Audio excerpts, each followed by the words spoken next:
Hello, lovely people. Welcome to Ari Talks About Music. I'm Ari, and today I'll be reviewing the new Ethel Cain album, Willoughby Tucker, I'll Always Love You. Here we have the second full-length album from the American singer-songwriter Ethel Cain, and already her second project of the year, having released a very good EP, Perverts, back in January, which in my initial review of that, I did mistakenly call it an album, but now here we have the official second album from Ethel Cain. And I think that a lot of the themes and styles that are quite present on Pervert are also even more prominent on this one, with this project not being quite as dark or as even depressing as Perverts, but still having such a strong sense of atmosphere and a big focus on the texture of how everything sounds, as opposed to her debut Preacher's Daughter, which, again, as atmospheric and as moody as that one was, it did still feel a bit more just like a traditional pop rock album compared to this one. I think that the elements of drone are definitely toned down a lot on this album compared to Perverts, which, as much as I did enjoy that EP, I think that two massive drone projects like this back to back would have been just a little bit too much. So I'm really glad about the more ambient kind of direction that this album takes. I absolutely love the opening track, Janie, being just a brilliant slowcore song and even bordering on ambient already. Ethel Cain is already showing off her incredible soft voice on this track, as well as showing off some absolutely incredible guitar work that, despite it being so simple, just as it goes, it continues to just add a better and better atmosphere. And at this point in the album, I actually really do appreciate the next track, Willoughby's theme, for not taking the sound in such a predictable direction, given that I feel like there are just so many albums that start like that, where you have this really super chill opening track, and then I feel like it's just such a common thing for the following song after that to just open with this really energetic drum beat and then just kind of go from there. It's a format that I've just heard countless times, but of course I knew that Ethel Cain would be above that. And then so for the next song, Willoughby's theme, to go in an even more soft and ambient direction, I think is incredible. Not only because it completely rejects that overdone format that I just mentioned, but also just because it's an amazing track. And I also love the fact that this one is completely instrumental, which really does just give you a chance to appreciate the incredible textures and soundscapes that are on show. I also want to mention how incredible the piano is on this track too, having this twinkly kind of sound effect which fits in with the atmosphere perfectly. Fuck Me Eyes is pretty much the closest thing this album has to a straight up pop song, but it of course still has that amazing slow progression and beautiful atmosphere. I really do like the use of synthesizers on this track, being a very unlikely addition but actually fitting in really well, and especially when the song hits its climax, they really are just such a minor addition, but they somehow managed to just add so much. And overall, it does make it one of my absolute favorite parts of the song. I'm definitely a big fan of the very soft acoustic guitar on Nettles, but I also really like the very subtle strings on this track that almost make it sound like a country song. And then especially on the latter half of the song, where it really does explore that country sound quite a bit more, which I do find to be quite an unexpected direction for this song to take. But I still think that even combined with the very slow progressive atmosphere of not only the song, but obviously the whole album, the country sound actually does fit in really well. And then just towards the end of the track, you have this slightly post-rock style kind of climax, which I do really like. However, I just think that there is maybe a little bit too much going on this track. And while I'm obviously all for exploring as many styles as possible, and for the most part she does pull it off very well, I think there may be just some slightly better moments on the album that could have explored that kind of climax instead. Willoughby's interlude, despite being an interlude, is actually one of the longer tracks on the album, but due to its nature still does feel like somewhat of an intermission, given that most of it is just white noise. And I do mean that in the best way possible, given that if there is anything that Perverts showed us, it's that Ethel Cain can make an absolutely incredible drone track. Not that I would say that this one is that much of a drone track, I think it's much more ambient than anything, but it still features a lot of very atmospheric white noise, just as you would expect a drone song to. But there's still just something about the way that the textures sound on this track and the way it progresses that still manages to keep me captivated for the whole thing. Dust Bowl is a song that doesn't particularly stand out to me all that much. It of course still has an incredible atmosphere, and obviously I love Ethel Cain's vocals on this track too, but it pretty much just kind of does what it does for its entire 6.5 minutes without really switching anything up all that much. It is still very consistent, there's nothing actually wrong with the song, it feels just a tiny bit lacking in terms of substance really. A Knock at the Door, I think, is actually one of the most unique songs on the album, effectively just being a much more stripped back acoustic track that doesn't have that kind of atmospheric white noise that all of the other tracks seem to have, which I think actually works really well, given that it's nice to have a bit of a break from that, and then to just have a song that is much more focused on actually showcasing an instrument. I think that a lot of the empty space is used incredibly well on this song, and I also love many of the moments that have the much more subtle background instrumentation that genuinely I think makes this one of the most atmospheric songs on the album, despite the lack of that ambient kind of sound. Radio Towers is another deceptively beautiful ambient track, with one of my favorite elements of the song just having to be the very bold piano chords that somehow manage to just fit in perfectly with the much softer texture of this song. And I even do appreciate some of the more interlude moments on this track that fit in in really well and just give this track quite a lot of room that I think is particularly important on a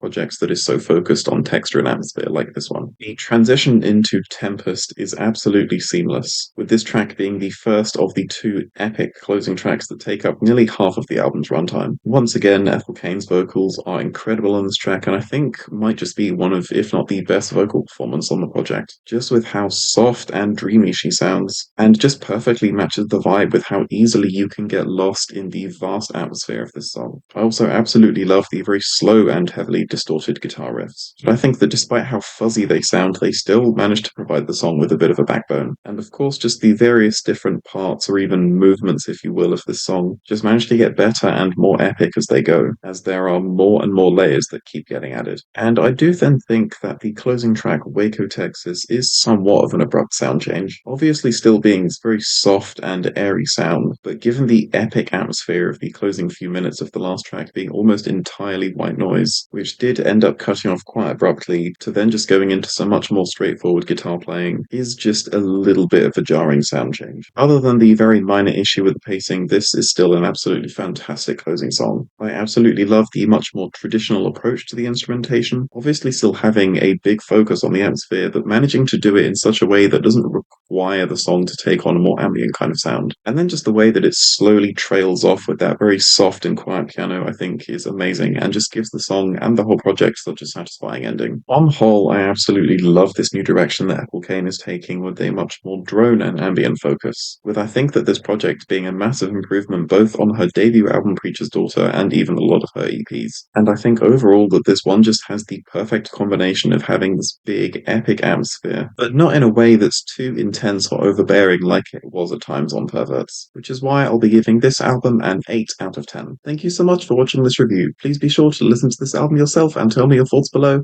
Please leave a like if you liked the video, and please leave a dislike if you didn't like the video, and remember to stay hydrated.